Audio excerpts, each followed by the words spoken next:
Hello guys, welcome back to my YouTube channel yes chem study a way of success. मैं हूं आपका educator Shiv Mishra और यहां पे क्लास 12th बायोलॉजी, जी हाँ, कक्षा 12वीं जीव विज्ञान का अध्याय 2 क्लास 12th बायोलॉजी एनसीईआरटी इन हिंदी मीडियम वालों के लिए अध्याय 2 लेके आए हैं। पुष्पी पौधों में लैंगिक जनन। जी हाँ, पुष्पी पौधों में लैंगिक जनन ये आपका चैप्टर 2 है। पूरा कंप्लीट आपको एक ही वीडियो में ये पूरा अध्याय 2 हम आपको पूरा खत्म कर देंगे। सभी वीडियो आपको प्लेलिस्ट में मिल जाएंगे। अगर आपको इसका नोट्स लेना है या आपको कोई मन में सवाल है कि सर मुझे कोई भी है, तो आप हमारे इंस्टाग्राम यस केम स्टडी को फॉलो कीजिए। वहां से आप कोई भी सवाल पूछ सकते हैं और हमारे Telegram channel yes chem study को सब्सक्राइब करिए। वहां पे नोट्स हम सेंड कर देते हैं। तो यहाँ पे जो आपका ये अध्याय 2 है कंप्लीट होने वाला है। अध्याय 1 मैंने ऑलरेडी कल कंप्लीट कर दिया था। ये आज आपका सेकंड चैप्टर है, पुष्पी पौधों में लैंगिक जनन, और सबसे इम्पॉर्टेंट चैप्टर है एग्जाम के पॉइंट ऑफ व्यू से। हर एक चैप्टर आपके लिए बहुत इंपॉर्टेंट है, इसलिए सभी चैप्टर को आप लोग पढ़ के जाइएगा एग्जाम देने के लिए। तो पूरा कंप्लीट आपको एक ही वीडियो में मिलने वाला है। और हाँ, बोर्ड पर एग्जाम की तैयारी सबसे अच्छी तरीके से आपका यह YouTube channel yes chem study कराता है, तो चैनल को जरूर से जरूर सब्सक्राइब कर लीजिए। तो सबसे पहले हम लोग जानते हैं पुष्प की संरचना, स्ट्रक्चर ऑफ फ्लावर। ये पुष्प की संरचना देखिए तो पुष्प कैसे बना होता है। तो पादप जाति में आवृतबीजी पौधे मुख्य रूप से होते हैं। निषेचन के पश्चात अंडाशय फल में तथा बीजांड बीज में बदल जाता है। जो पुष्प का अंडाशय होता है, जब निषेचन क्रिया के बाद क्या होता है, जो अंडाशय होता है वो किस में बदलता है, फल में बदलता है, तथा बीजांड जो होता है किस में बदल जाता है, बीज में बदल जाता है। इन पौधों में अत्यंत विकसित बीजाणुद्भिद अवस्था एक बहुत कम विकसित युग्मोद्भिद अवस्था मिलती है। ये दोनों पीढ़ी जीवन चक्र में एक दूसरे के बाद आती रहती हैं।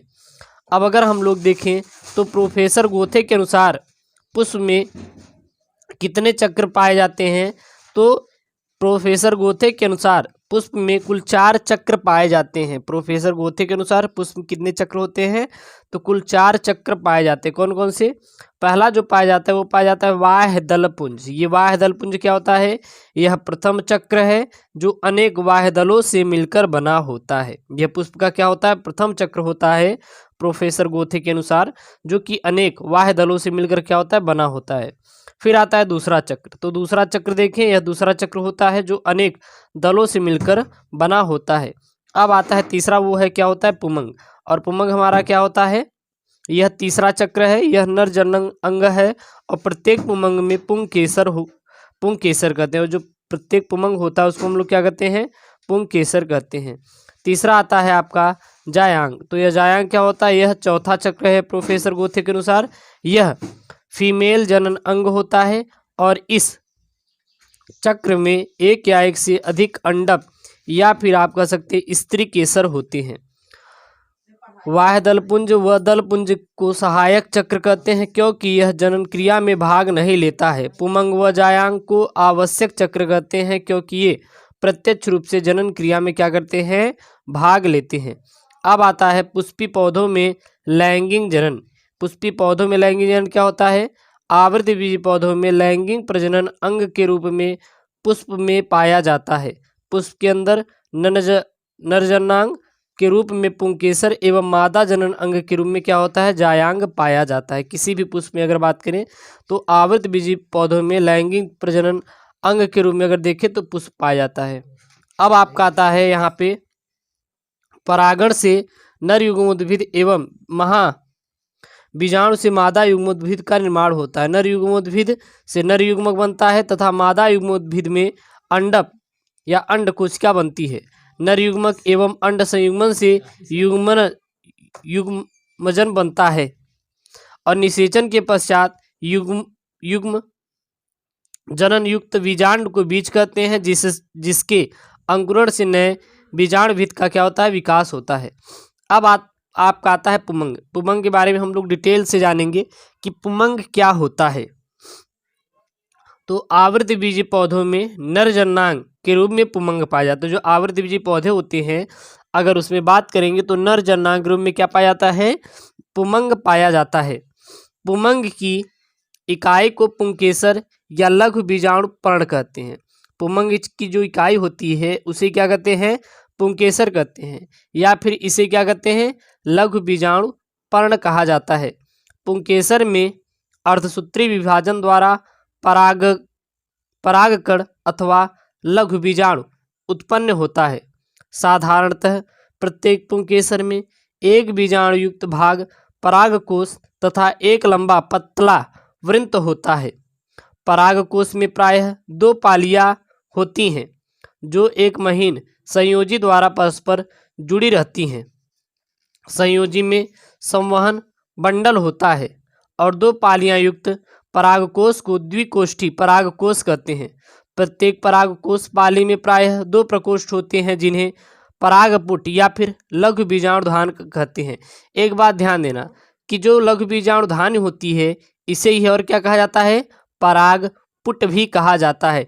अभी आप मत सोचिएगा कि सर अलग अलग मान लीजिए दोनों में से कोई आ गया तो उसको सिर्फ आपको उसको सही देना है, तो लघु बीजाणुधान या फिर परागपुट, ठीक है। इस प्रकार प्रत्येक परागकोश में 4 लघु बीजाणुधानियां होती हैं, परंतु मालवेसी कुल के पौधे जैसे गुड़हल, कपास आदि के परागकोश में केवल एक ही पाली पाई जाती है जिसे एक कोष्ठ की परागकोश कहते हैं और इसमें 2 लघु बीजाणुधानियां होती हैं। लघु बीजाणुधानी के अंदर परागकण या लघु बीजाणु भरे रहते हैं और परागकण अगुणित होते हैं क्योंकि इनका निर्माण मात्र कोशिका में अर्धसूत्री विभाजन के पश्चात होता है। इसलिए जो परागकण होते हैं क्या होते हैं, अगुणित होते हैं।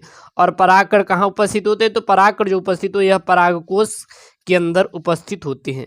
अब आपका आता है मेरे प्यारे बच्चों पुंबी बीजाणु जनन। ये पुंबी बीजाणु जनन या फिर इसे कहते हैं बीजाणु जनन अथवा इसको क्या कहा जाता है, बीजाणु जनन कहा जाता है। तो ये होता क्या है, परागकोश तथा परागकणों के निर्माण की प्रक्रिया को लघु बीजाणु जनन कहते हैं। याद रखना कि लघु बीजाणु जनन क्या होती है, परागकोश तथा परागकणों के निर्माण की प्रक्रिया को क्या कहते हैं, बीजाणु जनन कहते हैं। परागकोश एक समाज विभज्यतकी कोशिकाओं से बना एक अंडाकार समूह है जो वाह्य अस्तर द्वारा घिरा रहता है। यह अंडाकार समूह धीरे धीरे विकास करके 4 पालियों वाला हो जाता है और इसके बीच में एक वाहिनी ऊतक बन जाता है जो बाद में एक संवहन बंडल का क्या करता है, निर्माण करता है।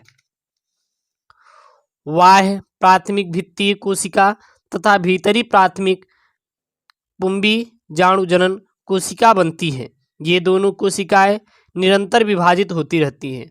प्राथमिक भित्तीय कोशिकाएं 3 से 5 भित्तीय अस्तर बनाती हैं। इसमें बाह्य त्वचा के नीचे वाली एक परत प्रायः मोटी हो जाती है। परागधान की भित्ति के साथ साथ प्राथमिक पुंबीजाणुजनन कोशिकाएं 2 या 3 समसूत्री विभाजनों द्वारा विभाजित होकर अनेक लघु बीजाणु मात्र कोशिकाओं का क्या करती हैं, निर्माण करती हैं। इनमें से कुछ नष्ट होकर लघु बीजाणु के पोषण में सहायक होती हैं तथा कुछ गोलाकार होकर क्रियात्मक लघु बीजाणु मात्र कोशिकाओं की तरह क्या करती हैं, कार्य करती हैं। और क्रियात्मक लघु बीजाणु मात्र कोशिका एक अर्धसूत्री विभाजन द्वारा विभाजित होकर 4 अगुणित क्या बनाती है, लघु बीजाणु बनाती है। अब आपका आता है लघु बीजाणु अथवा परागकण। यह लघु बीजाणु अथवा परागकण होता क्या है, तो परागकण नर युग्मोद्भिद की प्रथम कोशिका होती है। जो परागकण होता है यह नर युग्मोद्भिद की क्या होती है, प्रथम कोशिका होती है। यह अगुणित होती है। यह स्पोरोपोलेनिन नामक प्रतिरोधनवशी पदार्थ का बना होता है। इसका जैविक अपघटन बिल्कुल भी हमारा नहीं होता है, याद रखना। इसी कारण परागकण लंबे समय तक अवशेष के रूप में बचा रह सकता है। इस आवरण में कुछ छोटे छोटे छिद्र पाए जाते हैं जिन्हें जनन छिद्र कहते हैं। इन जनन छिद्रों द्वारा ही पराग नली निकलती हैं और बाह्य चोल के नीचे पतली व कोमल अंतःचोल में होती है। यह पेक्टोसेलुलोज की बनी होती है। अगला आपका आता है परागकोश का स्फुटन एवं नर युग्मकोद्भिद का विकास। तो परागकोश का स्फुटन क्या होता है, परागकोश के स्फुटन के समय मध्य अस्तर व टेपिटम अस्तर नष्ट हो जाती हैं। इस प्रकार परागकोश भित्ति में केवल त्वचा व अंतः त्वचा रह जाती है। स्फुटन के समय जन हानि करके अंतः त्वचा की कोशिकाएं सिकुड़ जाती हैं, जिससे संपूर्ण बाह्य सतह पर तनाव उत्पन्न होता है। इन तनाव के कारण परागकोश स्टेमियम वाले स्थानों से फट जाते हैं तथा दोनों परागधानियों में स्थित परागकण बाहर आने लगते हैं। अब आपका आता है नर युग्मकोद्भिद का विकास। ये नर युग्मकोद्भिद का विकास क्या होता है? देखिए, हम पूरी आपको नीट लेवल या बोर्ड एग्जाम लेवल पढ़ाएंगे, पूरी एक एक पॉइंट का जानकारी देंगे। आप इसको पढ़ेंगे तो बहुत अच्छे से समझ में आ जाएगा। कहीं आपको दिक्कत आ रहा है तो आप कमेंट कीजिए, उसको हम और अच्छे से डिस्क्राइब करने की कोशिश करेंगे। लगातार अथक प्रयास किया जा रहा है कि आपको अच्छे से अच्छा नोट्स दिया जाए जो कि आपके लिए बहुत ही इंपॉर्टेंट हो।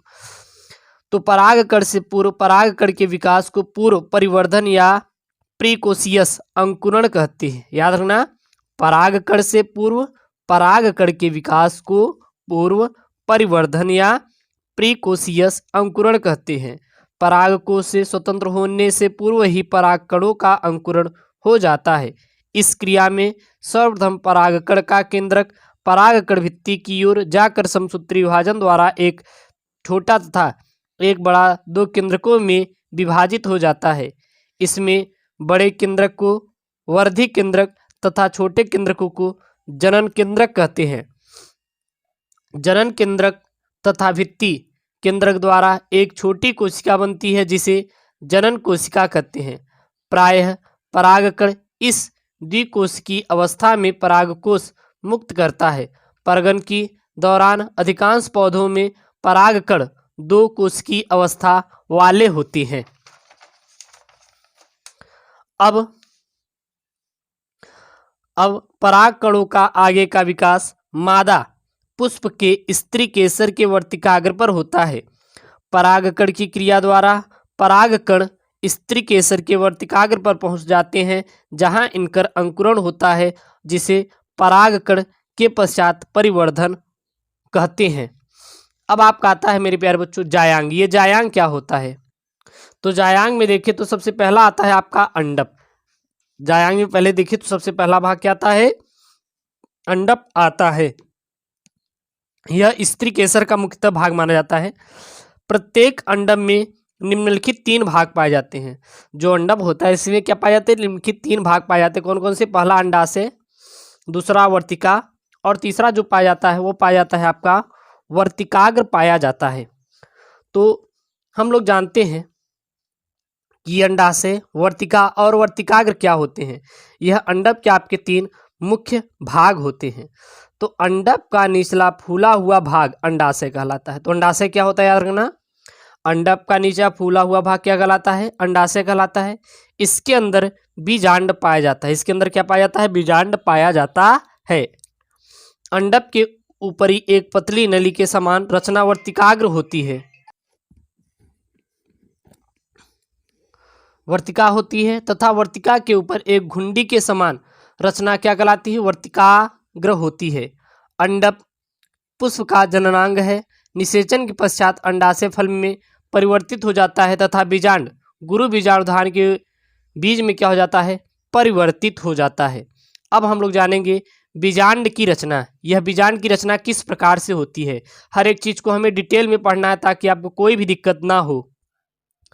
तो यहाँ पे हम लोग नेक्स्ट देख रहे थे बीजांड की रचना, ठीक है। इसके बारे में हम लोग डिटेल देखेंगे और हर एक वीडियो आपको प्लेलिस्ट में हम जोड़ दिए हैं, वहाँ पे जाके आप उसको देख लीजिएगा। कोई भी दिक्कत कहीं से भी आ रही है तो आप कमेंट कर सकते हैं। तो बीजांड की रचना देखें तो प्रत्येक बीजांड बीजांडसन से एक पतले वृंत से जुड़ा रहता है, जिसे बीजांड वृंत कहते हैं।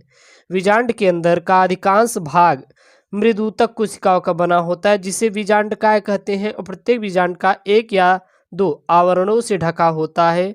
बाहर का आवरण बही अध्यावरण तथा अंदर का जो आवरण होता है उसे हम लोग अपूर्ण रहता है, जिसे अंतः अध्यावरण कहते हैं या फिर वह कहलाता है। और इसके अपूर्ण होने के कारण एक छोटा सा छिद्र बन जाता है, जिसे बीजांड द्वार कहती है। तो हर एक परिभाषा आपको इसी मिल जाएगी, यहाँ से आप निकाल लीजिएगा, ठीक है ना। बीजांडकाय अगर देखें तो बीजांडकाय का आधार जहां से आवरण निकलते हैं निभाग कहलाता है। बीजांड काय के मध्य में एक थैली जैसी रचना होती है जिसे भ्रूणकोश कहते हैं और भ्रूणकोश का विकास गुरु बीजाणु से होता है। भ्रूणकोश में 3 कोशिकाएं निभाग की ओर होती हैं जिन्हें हम लोग प्रतिमुख कोशिकीय या कोशिकाएं कहते हैं। बीजांड द्वार की ओर 3 कोशिकाएं पाई जाती हैं। इनमें मध्य की कोशिका को अंड कोशिका तथा इधर उधर स्थित कोशिकाओं को सहायक कोशिका कहते हैं। तीनों कोशिकाओं को सम्मिलित रूप से अंड समुच्चय कहते हैं या फिर वो कहलाती हैं। अब आता है बीजांडों के प्रकार। तो बीजांडों के प्रकार देखें तो यह हमारे निम्नलिखित प्रकार के होते हैं। तो बीजांड वृंत, निभाग तथा बीजांड द्वार की तुलनात्मक स्थिति के आधार पर बीजांड निम्नलिखित 3 प्रकार के होते हैं। पहला क्या आता है? वह आता है रिज या आर्थोट्रोपस।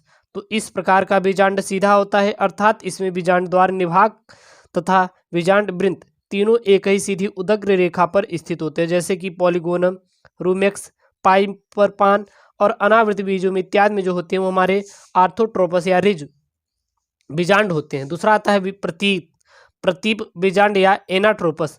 तो इसमें बीजांड उल्टा होता है, इसमें सिर्फ बीजांड द्वार तथा निभाग ही एक सीधी उदग्र रेखा पर स्थित होते हैं।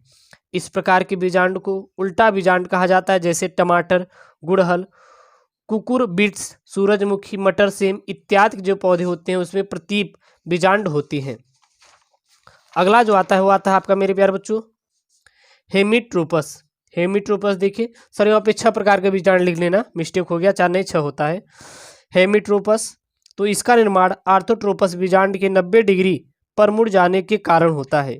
इसमें बीजांड द्वार तथा निभाग एक सीधी रेखा में स्थित होते हैं और बीजांड वृंत बीजांड के मध्य में एक समकोण बनता हुआ जुड़ा रहता है। उदाहरण के जैसे कि रेननकुलेसी कुल के पौधों में हेमिट्रोपस बीजांड होता है। चौथा आता है कैम्पाइल लोट्रोपस। तो इस प्रकार का बीजांड कुछ मुड़ा होता है जिस कारण बीजांड द्वार तथा निभाग दोनों एक सीधा या सीधी रेखा में स्थित होते हैं, अतः बीजांड द्वार बीजांड वृंत के समीप आ जाते हैं, जैसे कि क्रूसीफेरी, सरसों, मूली कुल के पौधों में जो होता है वो आपका क्या होता है कंपाइलोट्रोपस होता है। अगला आता है जो आता है वो आता है आपका एम्फीट्रोपस। तो एम्फीट्रोपस क्या होते हैं? इस प्रकार के बीजांड में बीजांड काय के साथ साथ भ्रूणपोष में भी वक्रण आ जाता है, जिसे भ्रूणकोश घोड़े के नाल के समान क्या हो जाता है, मुड़ जाता है, जैसे कि कैप्सेला में। अगला आता है सर्सिनोट्रोपस। तो इस प्रकार के बीजांड वृंत में अतिवृद्धि हो जाती है जिससे यह बहुत लंबा होकर बीजांड को सभी ओर से घेरे रहता है, जैसे कि नागफनी और कैक्टेसी के पौधे में। अब आता है गुरु बीजाणु जनन। ये गुरु बीजाणु जनन क्या होता है? तो बीजांड तथा भ्रूणकोश के परिवर्धन की क्रिया को गुरु बीजाणु जनन कहते हैं। गुरु बीजाणु जनन के समय बीजांड काय की एक अंतःस्तरीय कोशिका आकार में बड़ी होकर अन्य कोशिकाओं से भिन्न हो जाती है। इसे प्राथमिक प्रपसु कोशिका कहते हैं। यह कोशिका बनाती है भित्ति कोशिका 1 या 2 बार विभाजित हो जाती है या फिर बिना विभाजन के ही रहती है, और बीजाणु जनन कोशिका बिना विभाजन किए ही गुरु बीजाणु मात्र कोशिका की भांति कार्य करने लगती है। यह गुरु बीजाणु मात्र कोशिका अणुसूत्री विभाजन द्वारा विभाजित होकर 4 अगुणित गुरु बीजाणु बनाती है। इन 4 गुरु बीजाणुओं में प्रायः एक सबसे नीचे निभाग की ओर का गुरु बीजाणु क्रियाशील रहता है तथा शेष 3 अक्रियाशील गुरु बीजाणु शीघ्र ही नष्ट हो जाते हैं। अब जो आपका आता है वो आता है मादा युग्मोद्भिद अथवा भ्रूण कोश का विकास। तो यह क्या होता है? तो क्रियाशील गुरु बीजाणु अगुणित संरचना है तथा मादा युग्मकोद्भिद की प्रथम कोशिका होती है।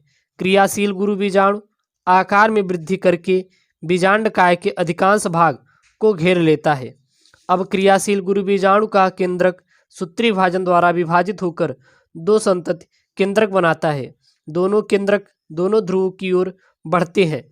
ये दोनों संतति केंद्रक पुनः एक सूत्री विभाजन द्वारा 4 संतति कोशिका बना लेते हैं और इस प्रकार प्रत्येक ध्रुव पर 2 केंद्रक हो जाते हैं।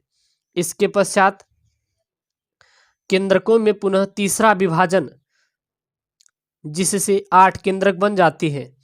इनमें से 4 केंद्रक बीजांड द्वार की ओर और 4 केंद्रक निभाग की ओर रहते हैं।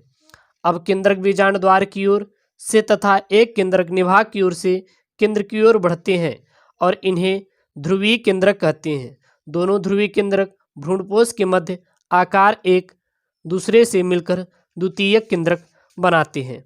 शुरू में अगर देखें तो भ्रूणकोष 8 केंद्रक युक्त होता है, जिसमें से बीजांड द्वार की ओर 3 केंद्रकों के बीच भित्ति निर्माण हो जाने से अंड उपकरण बन जाता है। इस अंड उपकरण के मध्य में एक बड़ी अंड कोशिका अथवा मादा युग्मक तथा दोनों ओर एक एक सहायक कोशिकाएं होती हैं।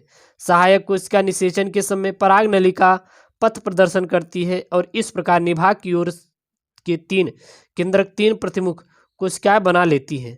इस प्रकार से परिपक्व भ्रूण को 7 कोशिकी तथा 8 केंद्र की होता है। अब आता है आपका परागण यानी कि पॉलिनेशन। यह परागण क्या होता है? तो पराग कणों का परागकोश से निकलकर मादा पुष्प के वर्तिकाग्र तक पहुंचने की घटना को परागण कहते हैं। याद रखना, पराग कणों का यहाँ पे कण है, यहाँ थोड़ा लिखा नहीं गया है, आई थिंक इरेज किए तो यहाँ लिखे नहीं तो पराग कणों का परागकोश से निकलकर मादा पुष्प के वर्तिकाग्र तक पहुंचने की क्रिया क्या कहते हैं? परागण कहते हैं। परागण के पश्चात अंडाशय से फल का निर्माण होता है और पुंकेसर और दल गिर जाते हैं। वाह्य दल या तो गिर जाते हैं या फल में चीर लग्न रहते हैं, जैसे कि भिंडी, टमाटर, बैगन इत्यादि के पौधों में। अब आता है परागण के प्रकार। तो परागण देखें तो ये मुख्यतः 2 प्रकार के होते हैं। पहला क्या होता है? स्वपरागण। तो स्वपरागण में एक पुष्प परागकण उसी अथवा उसी पौधे के, ये पुष्प है, पौधे के किसी अन्य पुष्प के वर्तिकाग्र पर पहुंचते हैं, जिसे हम लोग स्वपरागण कहते हैं। और स्वपरागण आपके 2 प्रकार के होते हैं। पहला क्या होता है? स्वयुग्मक, दूसरा है सजात पुष्पी परागण।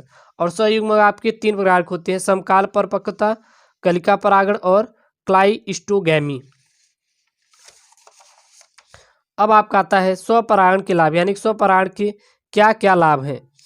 तो इनको परागण की क्रिया के लिए दूसरे पुष्पों पर निर्भर नहीं रहना पड़ता। दूसरा, स्वपरागित बीज शुद्ध नस्ल वाले समयुग्मी संतति होती हैं, अर्थात इनके पैतृक गुण वही रहते हैं। तीसरा, पुष्पों में स्वपरागण एक आसान तथा निश्चित घटित प्रक्रिया है, जिसके कारण पौधे का वंश क्या रहता है? चलता रहता है।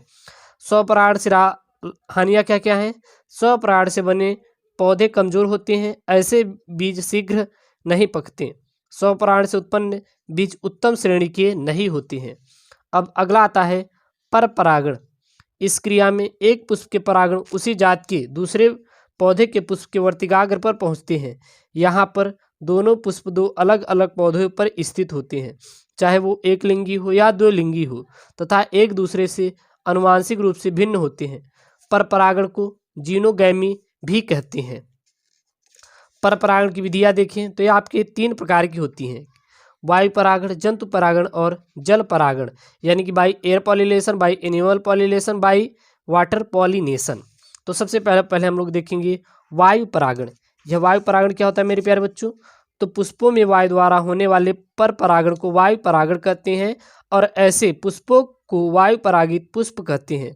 वायु परागित पुष्पों में कुछ विशेषताएं पाई जाती हैं, जैसे कि ये रंगहीन, गंधहीन, मकरकंदहीन होते हैं। जैसे कि मक्का में वायु परागण ही होता है। अगला आता है जंतु परागण। तो पुष्पों में जंतुओं द्वारा होने वाले परागण को जंतु परागण कहते हैं। इनमें परागकणों को एक पुष्प से दूसरे पुष्प तक पहुंचने के लिए जैविक साधनों जैसे कीटों, पक्षियों, चमगादड़, घोंघों आदि की आवश्यकता होती है। यह आकार में प्रायः बड़े, रंग चटकीले तथा ये दुर्गंध तथा स्वाद में मीठे एवं चिपचिपे होते हैं। इनके वर्तिकाग्र प्रायः दल पुंज के भीतर होते हैं, जैसे कि मटर, अंजीर इत्यादि में। अगला आता है जल परागण। जल परागण क्या होता है? जल द्वारा होने वाले परागण को जल परागण कहते हैं। अधिकांश जलोद्भिद पौधों में नर पुष्प से परागण जल के माध्यम से होता है। पुष्पों में वर्तिकाग्र पर पहुँचाए जाते हैं और यह 2 प्रकार के होते हैं। पहला हाइपोहाइड्रोफिली और दूसरा एपीहाइड्रोफिली। तो हाइपोहाइड्रोफिली यह जल के अंदर होता है, जैसे कि जोस्टेरा आदि में, और यह हमारा जल की सतह पर होता है, जैसे लेमने और हाइड्रिला इत्यादि में। अगला आता है आपका कृत्रिम परागण, यानी कि आर्टिफिशियल पॉलिनेशन। तो इस प्रकार के परागण मनुष्य द्वारा अपने लाभ के लिए एवं उत्तम नस्लों के उत्पादन के लिए किया जाता है। इस विधि में मनुष्य द्वारा कृत्रिम ढंग से किसी पुष्प के परागकणों को स्वेच्छानुसार किसी दूसरे पौधे के वर्तिकाग्र पर पहुंचाया जाता है। कृत्रिम परागण की विधियाँ। तो कृत्रिम परागण की जो विधियाँ हैं वो आपकी दो प्रकार से होती है। पहली होती है विपुंसन और दूसरी होती है थैलीकरण। तो सबसे पहले देखें विपुंसन। तो इस प्रक्रिया में पौधे पर लगे रहते हुए द्विलिंगी पुष्प को उनकी करिका अवस्था में समस्त पुंकेसरों को काटकर निकाल देते हैं। थोड़ा मिस्टेक यहाँ पे हिंदी ध्यान दीजिएगा, बना लीजिएगा। इस प्रकार के पुष्प में स्वपरागण संभावना समाप्त हो जाती है। दूसरी होती है थैलीकरण, बैंगिंग। तो इस प्रक्रिया में बंध्याकृत पुष्प एवं अबंध्याकृत पुष्प को छिद्रित पॉलीथीन की थैली के अंदर बांध दिया जाता है। जायांग के परिपक्व होने पर थैली को खोलकर किसी इच्छित पौधे के पुष्प के परिपक्व परागकणों को इनके वर्तिकाग्र पर छिड़का जाता है और इनके पश्चात पुष्प को पुनः थैली पूर्ववत ढक दिया जाता है। कुछ दिनों पश्चात जायांग से फल बनकर तैयार हो जाते हैं और फिर फल से बीज को एकत्रित कर लिया जाता है। अब आता है परागकण का वर्तिकाग्र पर अंकुरण। तो परागकण मादा पुष्प के वर्तिकाग्र पर पहुंचकर यहाँ सक्रिय तरल पदार्थ को शोषित करके फूल जाते हैं और अपना अंकुरण प्रारंभ कर देते हैं। सर्वप्रथम फूली हुई नली कोशिका का अंतःचूल बाह्यचूल में स्थित किसी एक जनन छिद्र से पराग नलिका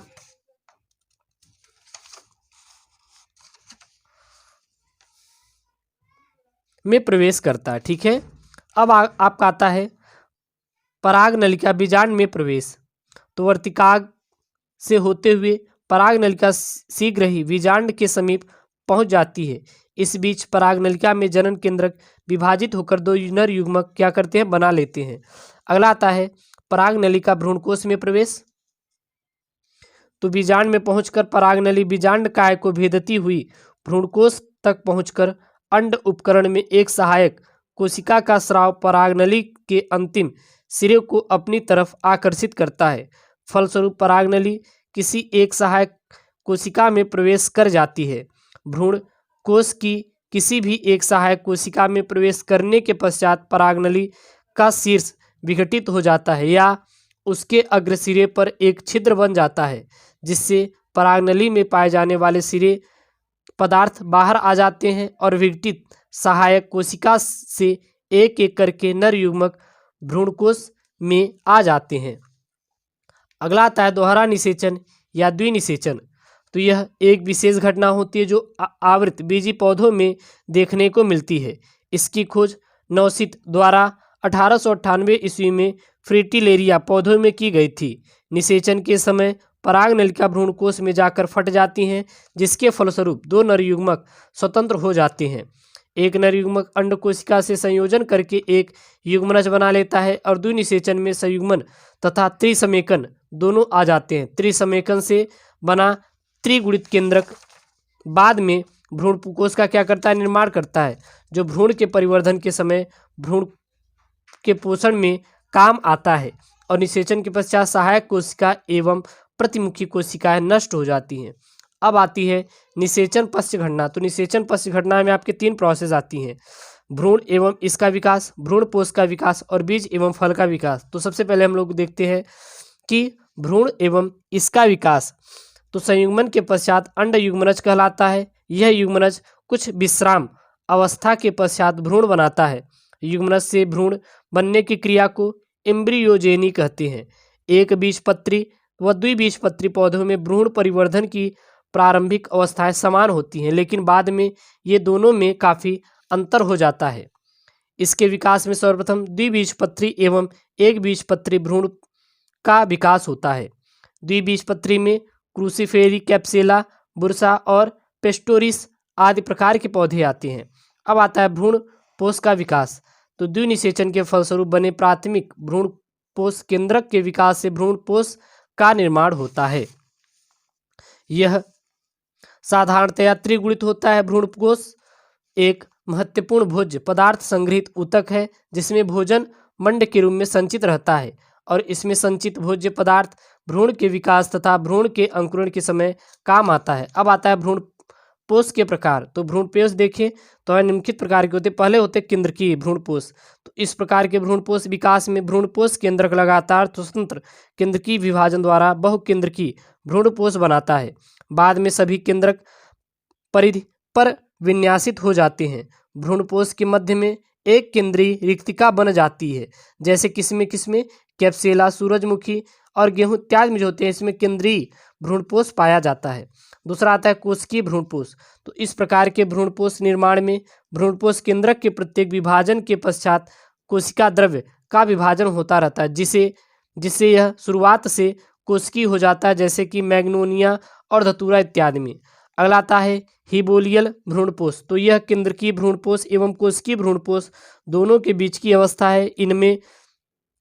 इसमें अगर देखें तो भ्रूणपोष केंद्रक के प्रथम विभाजन के बाद कोशिका भित्ति का निर्माण होता है और बाद में इन दोनों भागों में केंद्रक विभाजन होता रहता है। उदाहरण के लिए एरीमोरस एवं एफोडेलस इत्यादि में होता है, इसमें हिबोलियल भ्रूणपोष उपस्थित होता है। अगला जो आता है वो आता है बीज। अगला आता है बीज एवं फल का निर्माण। तो सबसे पहले देखेंगे बीज। तो द्विनिषेचन की क्रिया के फलस्वरूप बीजांड में बहुत से परिवर्तन होता है, जिसके फलस्वरूप बीजांड बीज में परिवर्तित हो जाता है। यानी जो बीजांड होता है इसी से क्या बनता है, बीज बनता है। बीजांड में बाहर की ओर अध्यावरण सूख जाते हैं और बाह्य अध्यावरण सूखकर बीज के बीजचोल का निर्माण करता है। अंतः अध्यावरण अंतः कवच बनाता है। जिस स्थान पर बीजांड वृंत से जुड़ता है वह स्थान एक चिन्ह नविका के रूप में बीजावरण पर रहता है तथा बीजांड द्वार बीज के टेस्टा में एक छोटे छिद्र के रूप में स्थित रहता है। अगला आता है यहाँ पे फल, यानी बोले तो फ्रूट। फल क्या होता है, निषेचन क्रिया के पश्चात अंडाशय ही फल में परिवर्तित हो जाता है और परिपक्व अंडाशय की भित्ति फल भित्ति का निर्माण करती है और कुछ फलों के निर्माण में पुष्प के अन्य सहायक चक्र जैसे कि वाह्य, दलपुंज, पुष्पासन आदि में भाग लेते हैं। तो यहाँ पे जो मेरे प्यारे बच्चों आपका जो चैप्टर है पुष्पी पौधों में लैंगिक जनन, ये आपका इस वीडियो में खत्म होता है। अगले वीडियो में आपका हम लोग मानव जनन अगला देखेंगे मेरे प्यारे बच्चों। चैप्टर हर एक वीडियो में आपको एक ही वीडियो में पूरा चैप्टर क्लियर करवाएंगे। ये आपके नीट बोर्ड और स्कूल पूरा मैं क्लियर किया हूँ। इसमें कोई भी टॉपिक ऐसा नहीं है जो कि मैं छोड़ा हूँ। हाँ, अगर कहीं पे नहीं समझ आ रहा है तो उसको कमेंट कीजिए, मैं उसको अलग से आपको टॉपिक पढ़ा दूंगा। बाकी आपको कोई भी टेंशन नहीं लेनी है। अगर आपको ऐसी वीडियो चाहिए तो चैनल को जरूर से जरूर सब्सक्राइब करिएगा। ओके दोस्तों, थैंक यू, जय हिंद। और हर एक वीडियो आपको प्लेलिस्ट में मिल जाएगी।